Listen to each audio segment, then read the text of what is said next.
Everyone screamed for Elise Holt to stop.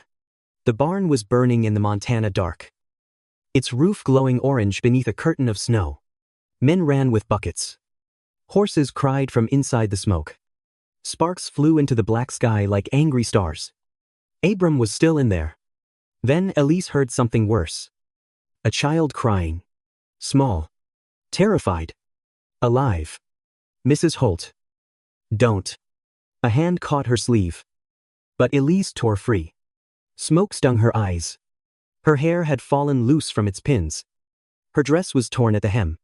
Every person in that yard thought the rancher's wife had lost her mind. Maybe she had. Or maybe they were finally seeing the woman she had been all along. The German bride with the violin. The woman who argued too much. The woman who refused to learn her place. Elise stepped toward the fire. But that was not where her story began. It began nearly 2 years earlier. At the depot in Briar Junction. When Abram Holt stood on a train platform and regretted writing a letter to a stranger. The train was late. Abram waited with his hat pulled low and his hands deep in his coat pockets. March wind cut across the tracks, carrying coal smoke, old snow, and the sour smell of horse mud from the street beyond the station. Inside, his pocket was a folded letter. Elise Vogel, 26 years old, born in Bavaria, would arrive with one trunk, one carpet bag, and a violin case. He had read those lines so many times the paper had gone soft at the creases. He had written to her because 6 years alone on the Holt homestead had hollowed something out of him. He had land, cattle. This is a creek, a barn, and a cabin strong enough to survive winter. But after sunset, there was no voice inside it but his own. So he had asked for a wife. The shame of it still sat heavy in his chest. Then the train screamed into the station. Passengers stepped down in clouds of steam. A miner cursed at a broken crate. A mother gathered 3 children under her shawl. 2 women crossed the platform toward men who were already smiling. Abram did not smile. Then, he saw her. She was taller than he expected. Dressed in dark blue wool dusty from travel. Brown hair was pinned beneath a plain hat, though several curls had escaped along her neck. In one hand, she carried a leather bag. In the other, a black violin case. Her eyes found him at once. They were not soft. They were furious. "Are you Abram Holt?" she asked. Her accent made his name sound sharper. "I am." "Good." She dropped the bag at his feet. "Then explain why your photograph made you look dead. And why your letter said, 'Established homestead,' when this town looks like it was built yesterday by men with no ruler." Abram stared at her. The depot agent stopped sweeping. "My homestead is 20 miles north." Abram said. 20 miles. It was in the letter. The letter said remote. It did not say I would need a military campaign before supper. "You want town or land?" Elise looked him over. His worn coat. His hard face. His hands. Scarred from rope and weather. "You are meaner in person," she said. "I told you I was plain-spoken. Plain-spoken is not the same as looking like you bite." Abram almost smiled. Almost. He picked up her bag. She kept the violin. The ride north was cold and long. Elise sat beside him with her back straight, watching the valley open under the mountains. Flathead Creek flashed between cottonwoods. Old snow clung to the grass. The land looked empty to most people. To Abram, it looked like the only thing he had ever kept. At sunset, the homestead appeared. A pine cabin, a stone chimney, a barn with one crooked door, fences running toward the creek. Elise climbed down before he could help her. She studied the place like a general judging a battlefield. "Where is the well?" "North of the cabin." "Outhouse." "Past the barn." "Nearest neighbor." "Widow Mabel Quince." 3 miles south." Elise nodded and walked into the cabin. Inside, she saw the single bed. Then she looked at him. Abram cleared his throat. "I will sleep on the floor." "For how long?" "As long as you want." Her anger cracked. "Just a little." "You would wait." "I said I would." Men say many things in letters. I keep my word. Elise set her violin case on the table with care. "Then, I take the bed," she said. You take the floor. And tomorrow, Mr. Holt, we decide whether this homestead can be saved. Abram looked at the woman who had entered his life like a storm. For the first time, in 6 years, the silence in his cabin did not feel empty. It felt alive. Morning came gray and sharp. Abram woke on the floor beside the stove with one arm numb beneath him and a blanket twisted around his boots. For 1 confused second, he forgot why his back hurt. Then he heard the scrape of a chair, the sharp clatter of tin, and a woman muttering in German. Elise Vogel was already awake. She stood in the middle of the cabin, wearing yesterday's blue dress. Sleeves rolled to her elbows. Hair pinned badly and falling down in pieces. The stove smoked behind her. A pile of dirty dishes sat on the table, like evidence in a trial. You snore, she said without turning. I do not. You do. Like a dying bear. Abram sat up slowly. Stove flue sticks. I noticed. You have to lift the iron lever before you light it. Then perhaps, she said, turning on him with the coffee pot in one hand. A man who writes for a wife should also write instructions for his dangerous little stove.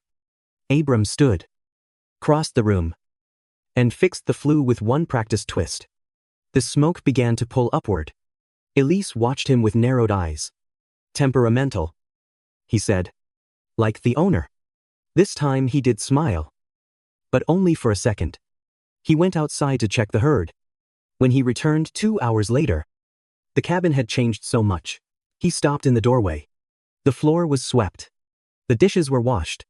The shelves had been rearranged so flour, coffee, salt, and beans no longer sat in 4 different corners.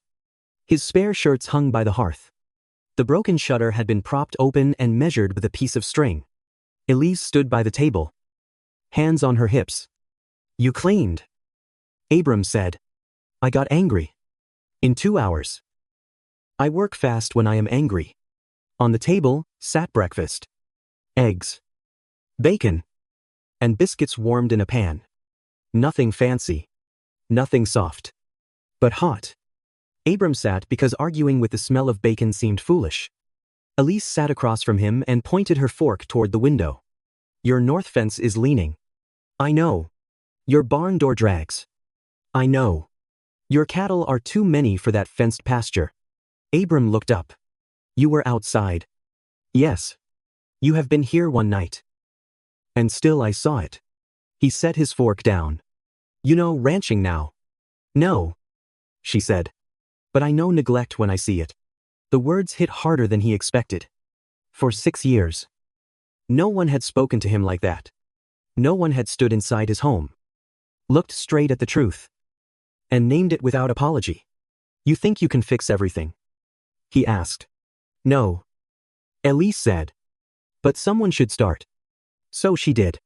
For the next 3 days, Elise attacked the homestead as if it had insulted her family. She patched shirts, cleaned the chicken coop, sorted supplies, and demanded to know why a grown man owned 3 hammers and no proper kettle. Abram showed her how to mend wire. She did it badly. Cursed in German. Then did it better. They argued about everything. Where to plant a garden. How much hay they had left. Whether chickens were useful or stupid. They lay eggs. Elise said. They also die, if the wind looks at them wrong. So do men. Apparently. If asked to organize shelves. On the 3rd afternoon, Widow Mabel Quince arrived with a jar of preserves and found them standing in the yard. Both muddy. Both furious. She looked from Abram to Elise and began to laugh. Well, Mabel said, wiping her eyes. This place finally sounds alive. That night, after Mabel left, Elise opened her violin case. Abram was mending a strap near the stove when the first note rose into the cabin. Soft. Low. Aching. He stopped moving. The melody was foreign. But the grief in it needed no translation. It filled the room. Slipped into the logs. The floorboards. The corners where silence had lived too long. When Elise finished, she did not look at him. My father taught me, she said. Abram's voice came rough. Play whenever you want. She nodded once. Outside. Wind pressed against the cabin walls. Inside. The space between them felt different. Not easy. Not gentle. But less empty. 2 days later. A spring storm locked them inside. This time. They did not fight. Elise told him about Bavaria. About a house full of rules. About a man she had almost married because everyone said he was suitable. Abram told her about cattle drives. Dead parents. And the woman who had once seen his homestead and left before supper. Elise listened. Then she said, I will marry you. Abram Holt. But not as furniture. Not as property. If we build this place. We build it half and half. Abram held out his hand. Half and half. Elise took it. Her grip was strong. Outside. The storm kept beating the roof. Inside. Something finally began. They married 2 weeks later in the small church at Briar Junction. Reverend Amos Field spoke the words slowly. As if he was not entirely sure the two people before him would make it through the vows without arguing. Widow Mabel Quince stood as witness. Smiling into her handkerchief. 3 ranchers had come because news traveled fast in a valley with little entertainment. Elise wore the same blue dress she had worn from the train. Only cleaned. Pressed. And mended at the cuffs. Abram wore his one black suit. Stiff at the shoulders and too tight through the chest. When the Reverend asked if Abram took Elise as his wife. Abram looked at her first. Not at the floor. Not at the window. At her. I do. He said. Elise's answer came clear and steady. I do. Outside the church. People whispered about the German bride with the violin and the silent rancher who had somehow found words. Elise heard them. Abram heard them too. Neither looked back. They had work to do. Spring came hard and wet. Flathead Creek swelled over its banks, turning the low pasture into mud. Abram reinforced fence posts while Elise hauled stones to raise the chicken coop. She ruined 2 pairs of gloves in 1 week and called the Montana soil several German names Abram decided not to ask about. They fought less now. Not because there was less to fight over. But because they had learned how to use it. When Elise wanted a garden near the south wall. Abram said the soil was poor. She planted anyway. When Abram wanted to sell 6 head of cattle before summer. Elise made him sit at the table and count what they could earn if they expanded grazing instead. They argued for an hour. Then they made a plan. That was marriage. Elise decided. Not peace. Better than peace. A fight that ended with both people still sitting at the same table. By June.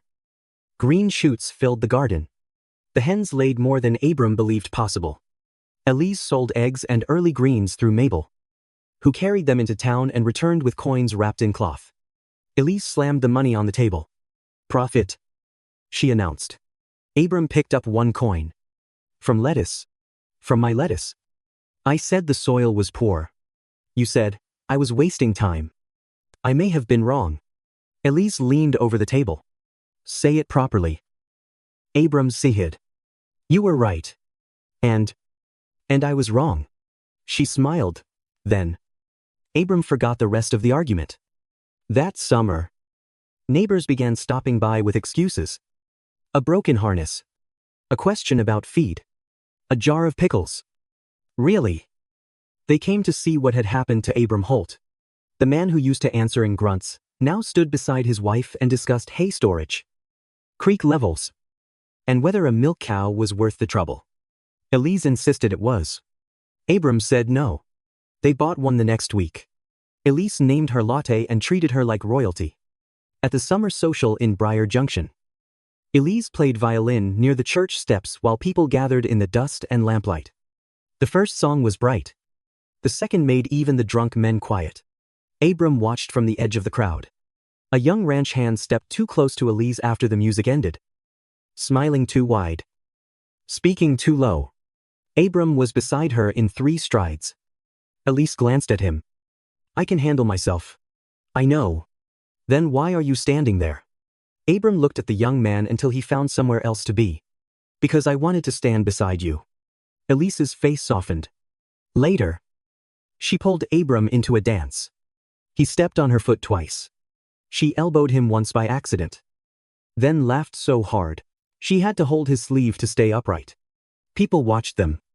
Some still whispered. But quieter now. Because whatever this marriage had started as, it was no longer a bargain made by letter. It was becoming a home. And homes, Elise was learning, were not built from pine logs first. They were built from choosing to stay after the argument. The first time Ransom Kade came to the Holt homestead, he brought 3 men with him and smiled like a preacher. That was how Elise knew he was dangerous. Honest men did not arrive with witnesses just to discuss grass.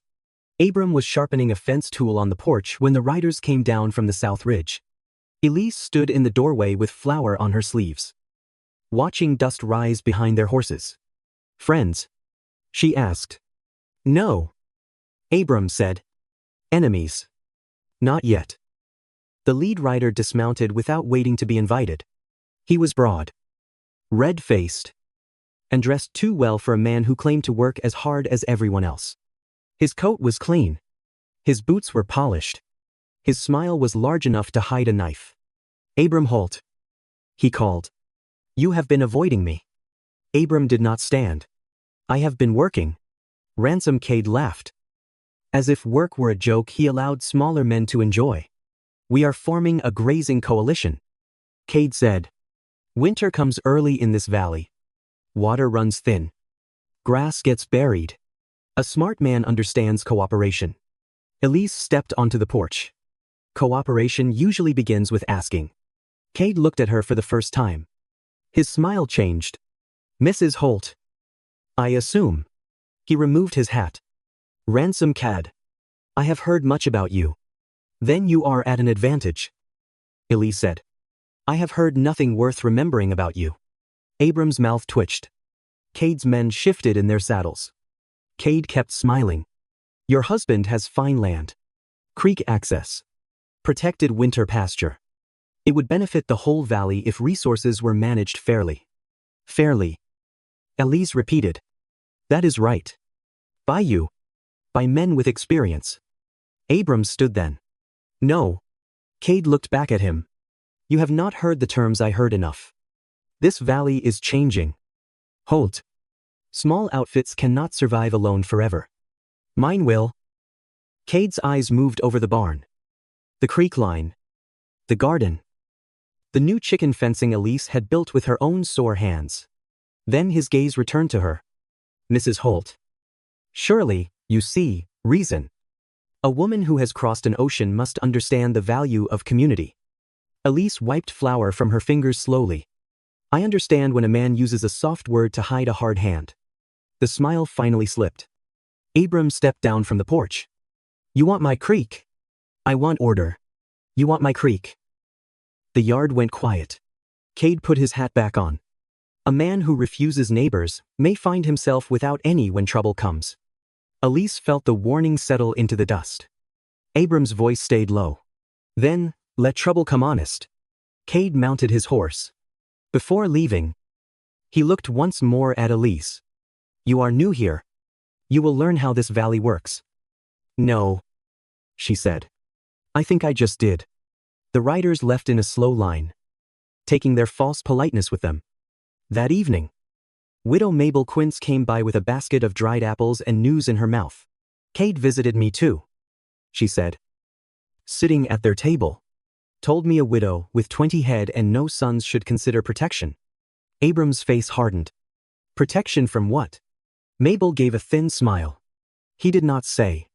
Men like that prefer you finish the threat for them." Elise poured coffee and sat across from her. "He wants your land. He wants the lower meadow. Good grass. Better access to the creek bend." "Did you tell him no?" "I told him my husband died. Not my backbone." Elise laughed once. Abram did not. After Mabel left, the cabin felt smaller. Abram stood by the window, looking south into the dark. "Stay clear of him," he said. Elise looked up from mending a shirt. "No." He turned. "Elise." "No," she said again. "Do not use that voice with me." "What voice?" "The one that means you have already decided I am something to hide behind the door." Abram rubbed a hand over his face. Kade is not just loud.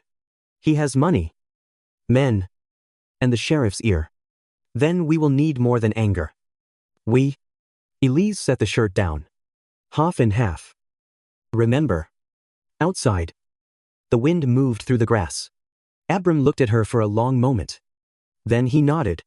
Half and half. Elise picked up her violin later that night. But the song she played was not soft. It was sharp and quick. Like boots crossing a floor before a fight. Abram listened from the doorway.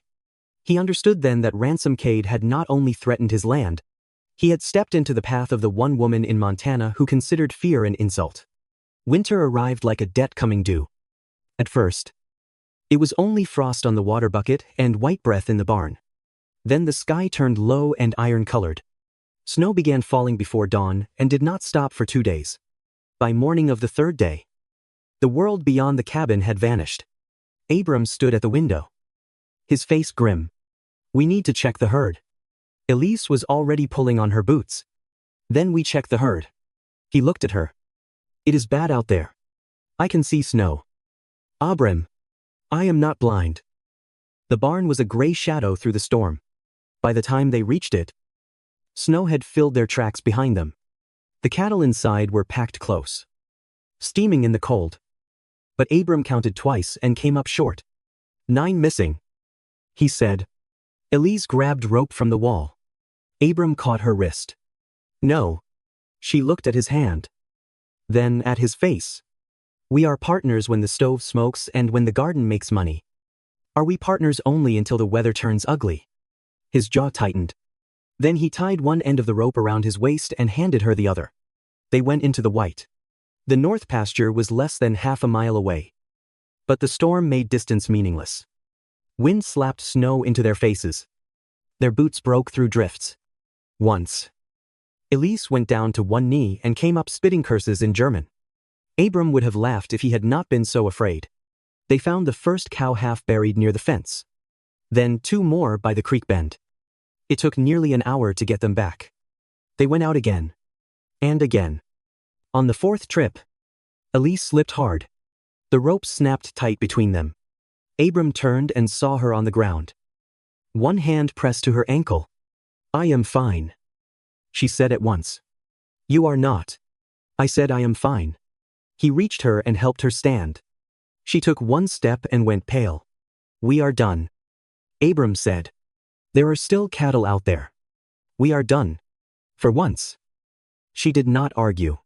By the time they reached the cabin, her ankle had swollen badly. Abram wrapped it, set her near the stove, and made her stay there while he finished the chores alone. Elise hated every minute of it. For 3 days, she sat with her foot raised, mending shirts she had already mended, snapping at Abram because he burned the coffee and forgot to salt the beans. On the 3rd night, he came in from the barn and found her crying quietly in the firelight. He stopped near the door. Elise, I am useless, she said. No. I crossed an ocean to build a life. And now I sit here like furniture. Abram knelt before her. You saved 6 head of cattle in a blizzard. I fell. You got hurt. I slowed you down. You are my wife. Not a plow horse. She looked at him through tears. Angry, even in pain. I am supposed to carry half. And sometimes half means letting me carry you. The words silenced her. Abram took her hand. You taught me that a home is not built alone. Let me prove I listened. Elise gave a broken laugh. You are becoming very difficult to argue with. Good. She pulled him closer and rested her forehead against his. I love you, she whispered. Abram froze. Then, his hand tightened around hers. I love you too. The storm broke a week later. That was when Widow Mabel Quince came through the snow. Abram saw her from the barn first. A dark shape, moving slowly across the white field. He ran to meet her and brought her inside. Half frozen and shaking. Kade, she said. Once Elise wrapped her hands around a coffee cup. His cattle broke my fence during the storm. They ate most of my hay. Then he offered to buy my land for almost nothing. Elise's eyes hardened. And when you refused? Mabel stared into the cup. He said, winter accidents happen. Fires. Mostly. The cabin went still. Abram turned toward the window. Toward the South Valley where Ransom Kade owned too much and wanted the rest. Elise stood carefully, keeping weight off her injured ankle. We share our hay, she said. We fix her fence. And we start writing everything down. Abram looked at her. Kade has money, she continued. He has men. He has the sheriff. So we will have records. Names. Dates. Witnesses. Mabel shook her head. You do not know what you are starting. Elise looked at Abram. He remembered the woman at the depot with the violin case and furious eyes. He remembered the first morning. The first argument. The first time music filled his cabin. Then he nodded. Yes, he said. We do. That night, while snow began falling again, Elise opened a clean notebook and wrote Ransom Kade's name on the first page. Not in fear. In ink. By spring, Elise's notebook had become thicker than the family Bible. Names. Dates. Threats. Broken fences. Missing hay. Cattle found where they had no reason to be. Every time Ransom Kade pushed a smaller rancher. Elise wrote it down. Widow Mabel Quince signed her statement with a shaking hand. 2 others followed. Then 3. By summer, Elise sent copies east to Helena. By autumn, the Holt homestead had a new voice in it. Marta Holt was born on a cold morning with rain tapping the windows, and Abram pacing the cabin until Elise told him to either sit down or go frighten the cattle. After that, everything changed. Abram thought he had known fear before. He had not. Fear was a daughter sleeping in a cradle while powerful men wanted your land. Fear was Elise standing at the table, still pale from birth, writing another letter because she refused to let Kade win through silence. You should rest, Abram said. I am resting. You are writing. I write sitting down. He had no answer for that. The warning came in early winter. Caleb Rourke rode in after dark, his horse sweating despite the cold. He had once stood with Kade's coalition.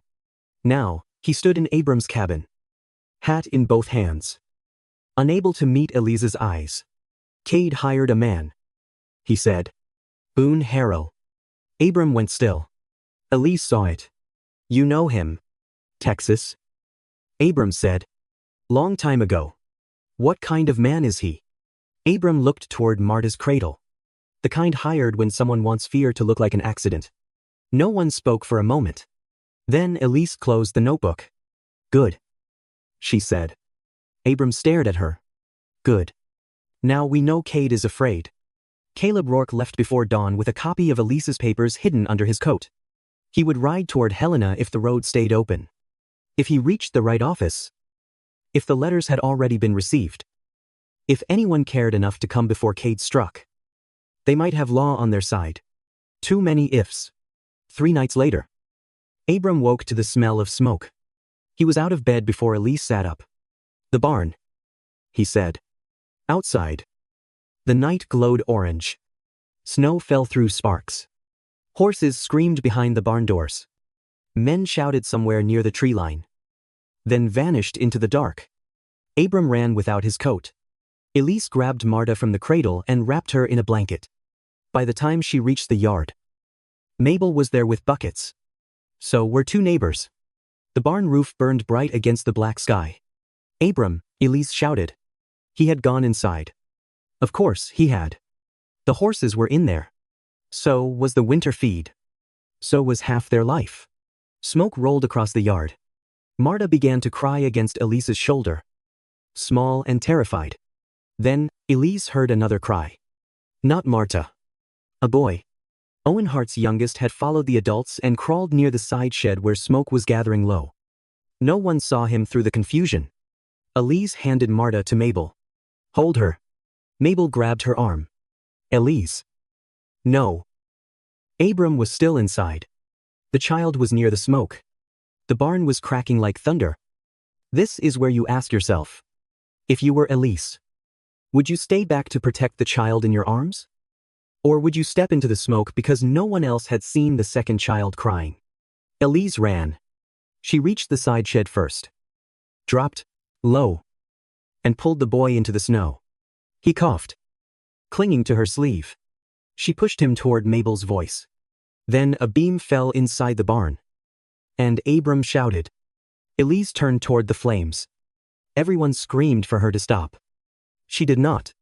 She wrapped her shawl over her mouth and plunged through the smoke just far enough to see Abram on one knee near the open stall. He had freed the last horse, but the animal blocked his way. Wild with terror, Elise did not fight the horse.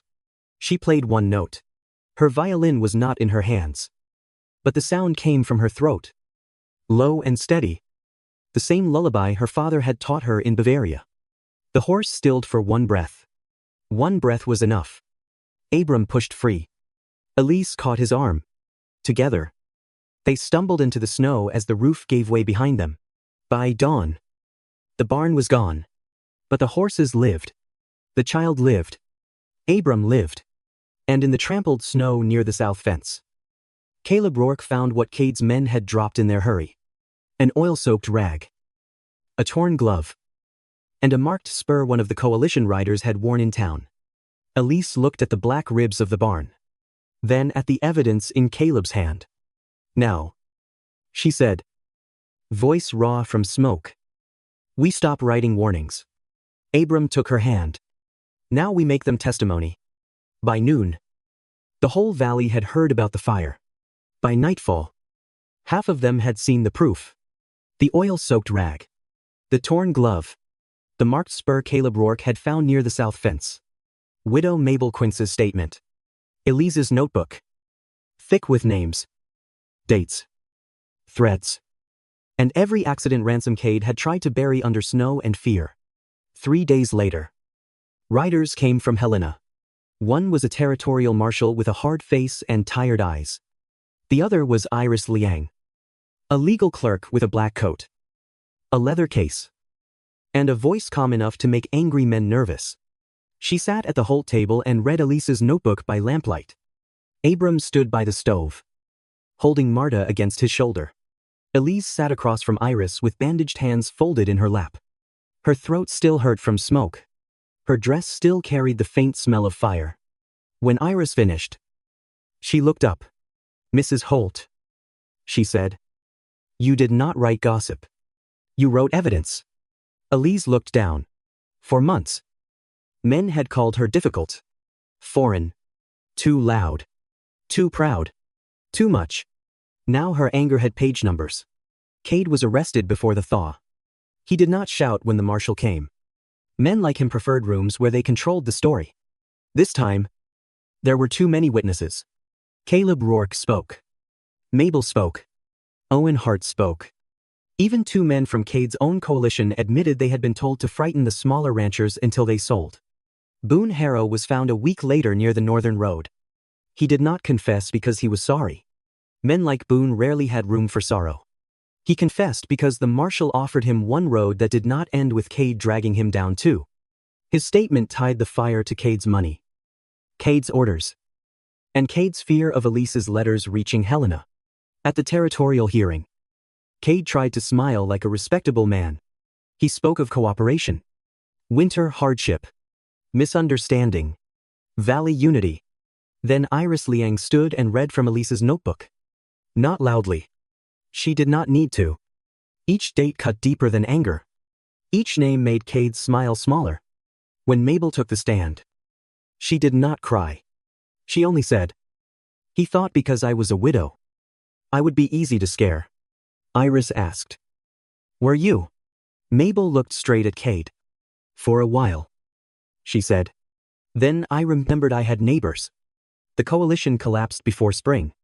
Cade's contracts were frozen. His claims were reviewed. Land he had taken through pressure and false debts was placed under legal challenge. Hay, cattle, tools, and money were counted against what he had stolen from smaller ranchers. By the time the court finished with him, he still owned his name, but not the fear that had made it powerful. Abram did not stay to watch him led away. Neither did Elise. They went home before sunset, because the new barn frame needed raising, and Marta had been fussy all morning. The next day, people came. Not everyone. Some were still afraid. Some were ashamed. But enough came. Men lifted beams. Women brought bread, coffee, nails, cloth, and blankets. Children carried small boards they were too young to need and too proud to drop. Mabel stood near the foundation with Marta in her arms, telling the baby that barns built after fires were stronger because people knew what they were saving. Elise sat on an overturned crate with her violin. At first, no one spoke to her. Then Owen Hart removed his hat. "Mrs. Holt," he said, "I owe you an apology." Elise looked up. "For what?" "For laughing when Abram brought you here. For thinking a mail-order bride had no business telling ranchers how to live." Mabel gave him a sharp look. "That is a long apology. Keep going." A few people laughed. Owen's face reddened. But he nodded. "And for being wrong." Elise studied him for a moment. Then she lifted her bow. "That will do." The first note was soft. Then another. Then the song rose over the hammering. Over the snowmelt. Over the black ground, where the old barn had stood. Abram watched his wife play. Not the German bride. Not the strain from the train. Not the woman people had mocked because she spoke too sharply and refused to lower her eyes. Elise Holt. The woman who had written the truth down when everyone else only whispered it. That night, after the last neighbor left, Abram walked with Elise through the frame of the new barn. The beams stood dark against the stars. He touched one post. "I thought the fire took everything," he said. Elise looked at the frame. "It took wood." Abram turned to her.